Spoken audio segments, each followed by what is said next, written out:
So the first speaker we have up is Wilma Supra. With over 48 years of experience in the field, Wilma Supra's current work is focused on the environmental impacts of various aspects of shale development, the human health impacts associated with various specific units and activities of shale development, the development of appropriate parameters for monitoring groundwater and surface water resources to detect impacts of shale development, and the development of guidelines for the regulation of state programs dealing with shale development. And people in the Ohio Valley will tell you it's extremely important to know about the health effects of these chemical compounds. We don't really have a great system for monitoring the Ohio River. We have the Orsenco organic pollution detection system, but right now we know for a fact that they don't really address plasticizers and some of the petrochemicals.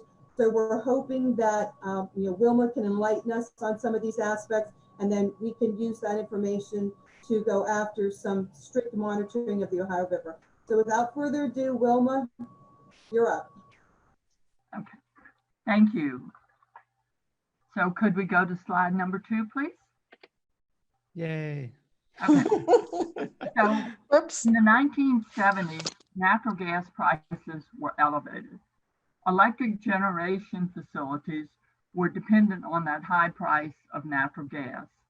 And so they started planning how they could get off of natural gas, and they converted to nuclear, coal, and lignite.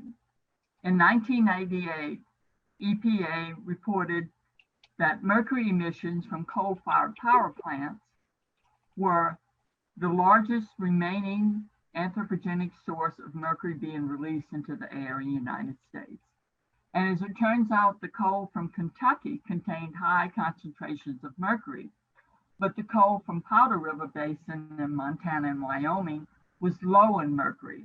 So actually in Louisiana, we bought trains with the train cars, and we went out to Powder River Basin and brought back their coal to fire the coal-powered power plants. So now natural gas is cheap and plentiful, and results in hydrofracking of the shale gas. So cheap natural gas from the Marcellus and the Utica shale is attracting industrial focus into your area along the Ohio River Basin. Now, 2 things have recently happened. The Attorney General and Grand Jury report about the state agency not doing the appropriate things as they should be to regulate the shale development and the industries that are performing the shale development. And the grand jury made a lot of recommendations. The 2 that I want to point out that everyone needs to focus on as quickly as possible is setback. And the grand jury recommended an increase in setback of the well itself from 500 feet to 2,500 feet for homes and businesses, and then a larger setback from schools and hospitals. And that needs to be done right away because we're getting ready to go into a big expansion of industrial facilities in your area. And in order to feed those industrial facilities, you have to keep drilling new wells and putting new wells online, because the minute you put them on, their production rate decreases. So that's critical to get all the new wells with the appropriate setback. And then the other issue is that we need to know all the chemicals that are in the frac fluids and being used at those wells. So if we could focus on that right away, it would help the community know what's going on and get the wells closer to not being up against. And I feel like I'm back in 2008 and 2010, where a lot of people were trying to do no fracking bans in their community. And then they came down to doing setbacks instead. And as a result, they had the well set back. But what happened is the well would be set back, and then all the associated equipment would be right up against the houses and the hospitals and the schools. So if you can make it also, the well and all the equipment has to be 2,500 feet from the houses and the businesses, that would really help, as opposed to just having the well and then all the equipment's right up against you. So then the other thing is that there's the bill that was supposed to be signed by the governor is attracting industry to come in.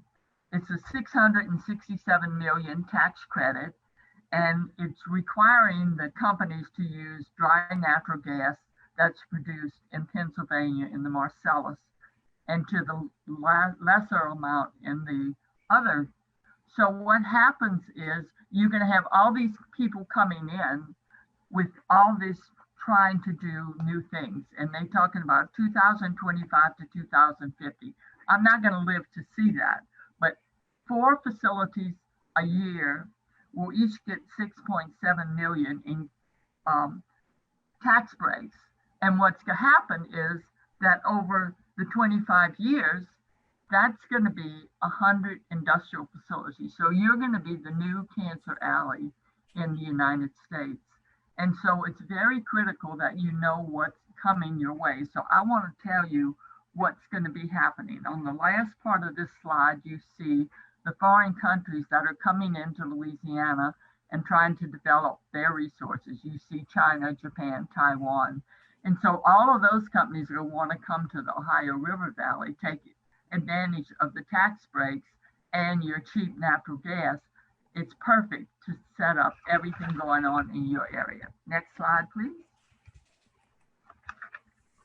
So natural gas is made up of a number of things. Methane, somewhere in the neighborhood of 70 to 90%, and then ethane, propane, butane, and pentane are up to 20%. So if you look at ethane, propane, and butane, those fractions are separated out from the natural gas stream and used by industry. And what's left of the methane is still usable for a heat source. So you never know whether your natural gas has everything originally in it or it's missing the ethane, propane. So when you look at the Shell ethane cracker that's going in your area, they're going to do ethane to ethylene and make low and high density polyethylene.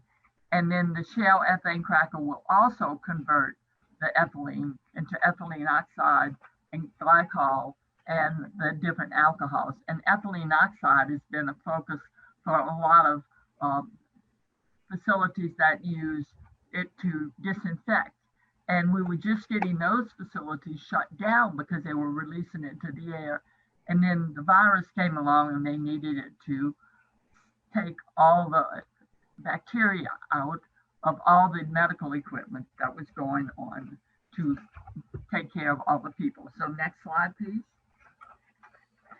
So these are the health impacts of the toxic chemicals that are released by the Shell ethane cracker. And I want to put the word out, cumulative risk. So as I talk about each chemical and what its health impacts are, you're never exposed to just one chemical, you're exposed to a whole bunch.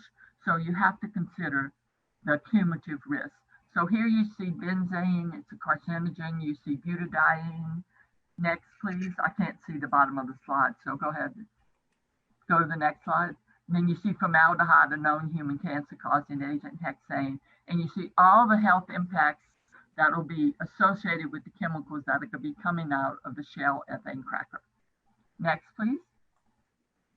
So then we have this facility called Formosa Plastics, which has this permit, is starting to construct, and one of the members that will speak next has a Rise St. James t-shirt on, and they are the group that's fighting it. And I've been participating in the technical issues during the comment period and during the permitting process. But this facility has 14 units.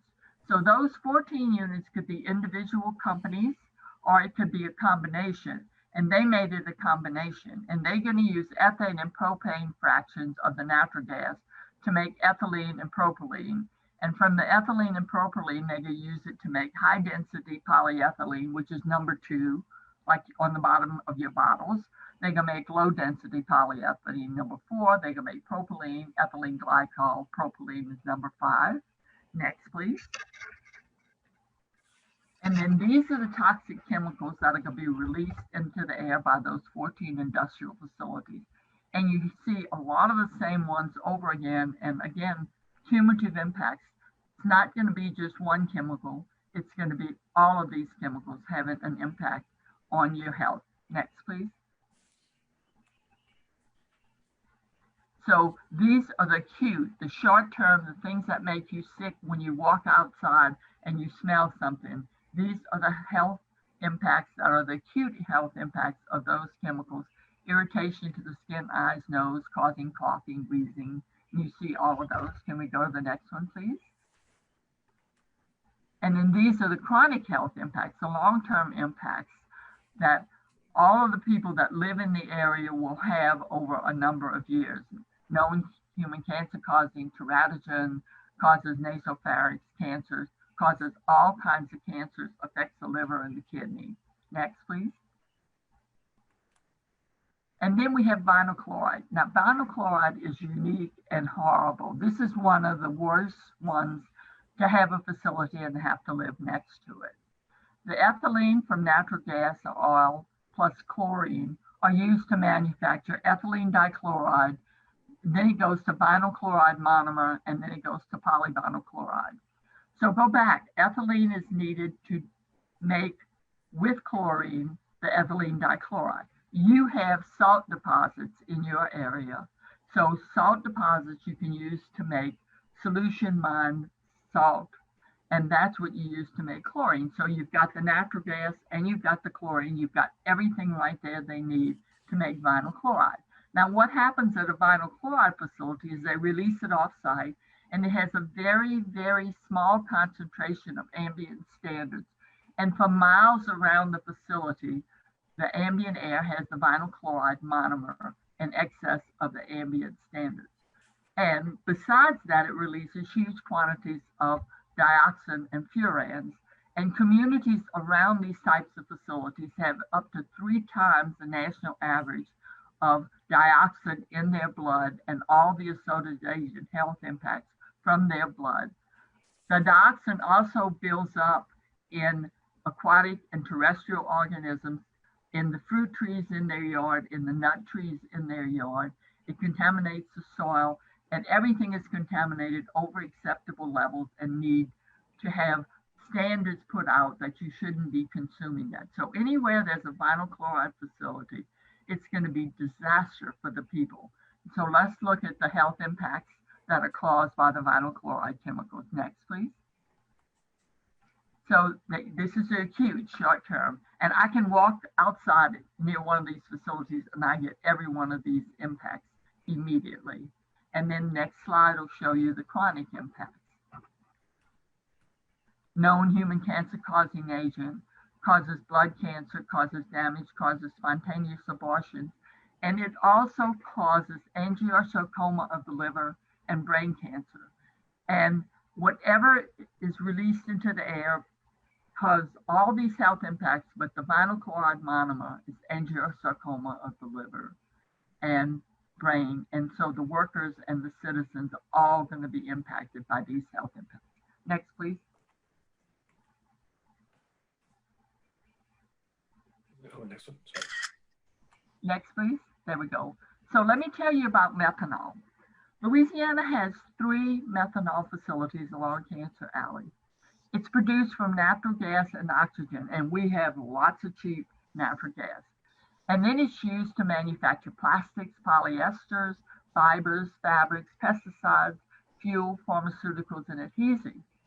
Louisiana has these 3 on Cancer Alley.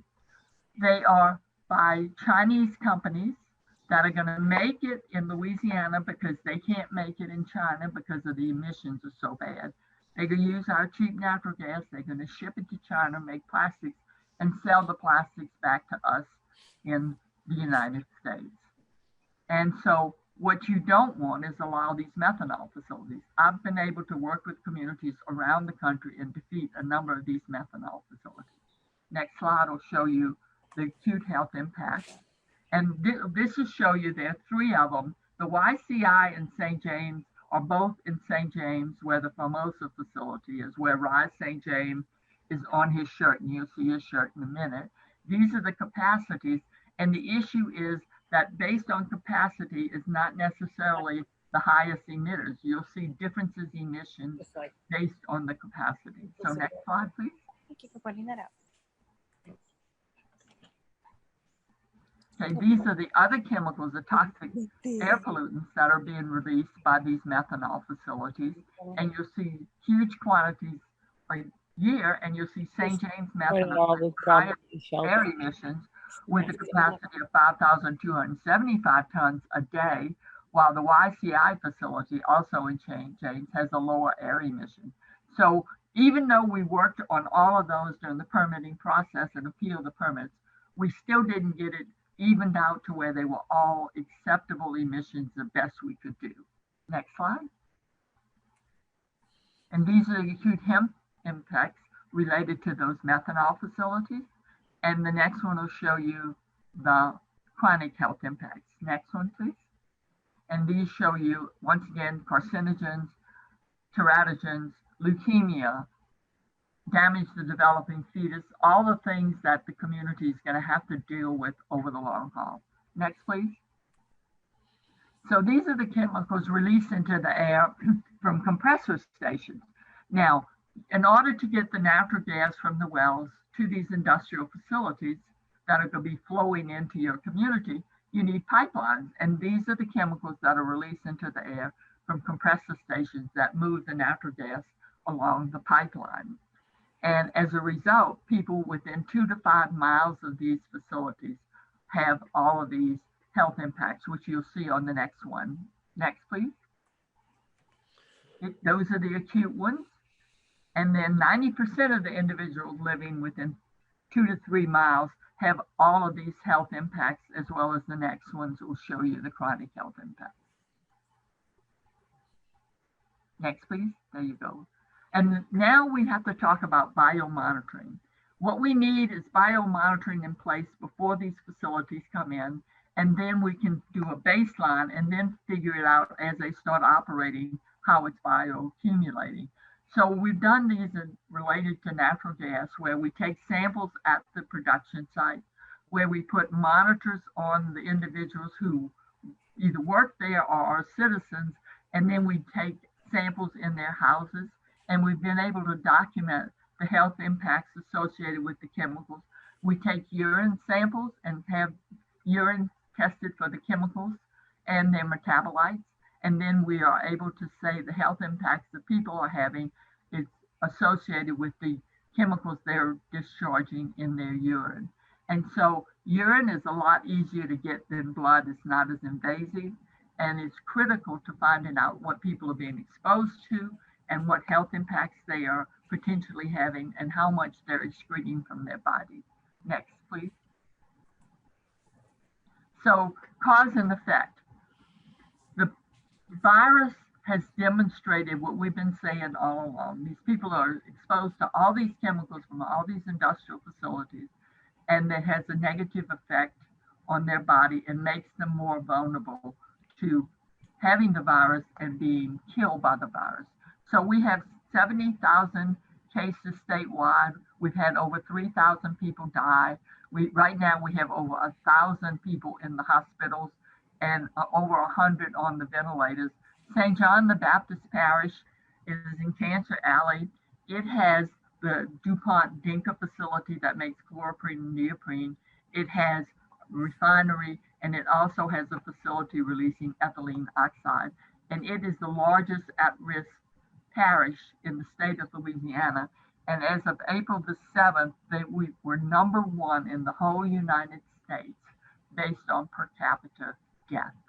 And as it turned out, next slide, you'll see what happens is that all the parishes on Cancer Alley are ranking in the top 20 in the whole United States. Next slide, please. Pre-existing conditions also cause the death of these people. These are the primary symptoms, and then the recovery depends on their strength. On the next one, you'll see the existing conditions that cause hypertension And all of these are associated with the chemicals I just showed you from all those industrial facilities. And only 5% of the deaths did not have pre-existing conditions. So as a result of their historical exposure, and the same thing is going to go on in your area. And when you have a pandemic like this, those are the people that are going to get the disease and die the quickest. Next, please.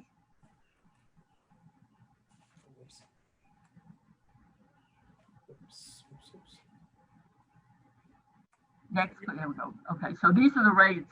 And we have a 30% African-American population in Louisiana, and yet more than 70% of the deaths are African-American. And they, for the most part, are poor. They live close to the industrial facilities and are being exposed more than the white population. And so you see, this is what's going to happen down the line in your area. Next, please. So these are 3 studies that Earthworks, I'm chairman of the board of Earthworks, and we do studies through Oil and Gas Accountability Project. And these 3 are about what's going on in Pennsylvania: gas patch, roulette, blackout, and the gas patch just shows what the Pennsylvania Environmental Agency was not doing and not telling the people. And then the investigation link between shale gas and health. This one's published in New Solutions. And we had a meeting in DC when we were just starting this, and there were a lot of people from all the universities and say, we really want to do the health impacts, but we don't know how to do it, and we don't know how to get money.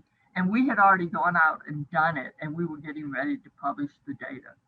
So it's important to have people that you can depend on to get out and get the work done and solve the problems right away, and identify the problems and help the communities understand what those problems are. Next, please. Thank you. If you have any questions, please put them in the chat for Wilma, which this was really great. I know earlier today we had something, on why don't we have taxes on plastics. Wilma, can you address that? Or many years ago, we had a governor elected, Governor Romer, and he put together a transition team, and we were trying to come up with what needed to be done from the environment and human health issues. And one of the guys insisted on having a bottle bill, and that it would cost so much for the bottle and you'd get the deposit back. And industry fought it. And the next session, I said, okay, let's put together all the people that are part of the problem and part of the solution and see what we can do to start recycling. And when the bill passed and the governor signed it, all the industry guys were up there getting their pen and standing there getting their picture. And I'm standing against the back wall and managed to keep all these people working together. But one of the things is, if you try to do a tax on plastic, just like a bottle bill, everybody in the world is going to fight it. But it's worth trying. It's worth associating so that you can make the best situation possible. So I would encourage you to try it. Okay. Are there any agencies that are in line to approve these plastic plants right now? Oh, the environmental agencies in the state, and most states in the big industry, it's delegated from EPA to the state agency. So it's a decision made by the state agency. And like I said, y'all have this tax incentive, so the state agencies are going to be encouraged to give them their permit. Okay. Let's see. A lot of people are saying thank you. It's an excellent presentation, but frightening too.